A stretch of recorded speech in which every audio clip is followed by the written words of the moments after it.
Hey, I'm Booker, and welcome back to Power and Positivity.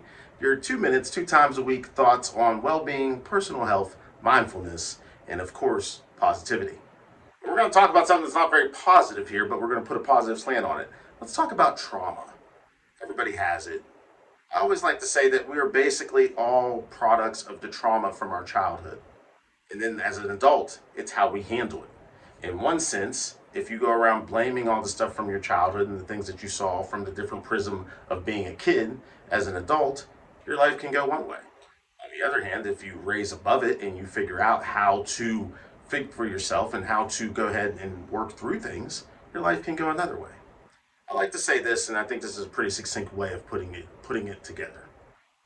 We are all part of our trauma, but we are either a product of the fact that we gave into our trauma or a product of the work that we put in to overcome our trauma. Being positive is a great way to be able to work through these things because literally in your life, you're going to have things happen that are not ideal.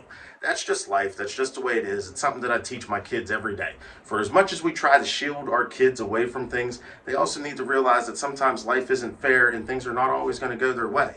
There's plenty of adults that need to realize that too. And when we take responsibility for our own parts in our trauma, for the mistakes that we've made in our lives, instead of blaming other people for those same situations, when we take that sort of accountability, that allows us to change our mindset in a way that says, okay, I'm in control of my own destiny.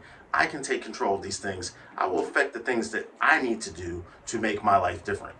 The other part of that is when we realize that we have no control over the free will of others and only control over the free will of ourselves. That's when things open up for you because you will take care of the things that you need to do for you to be the best you. And you know me, that's what I like to say all the time. The power of the positivity in you always depends on it. We'll talk about it next time. Take care.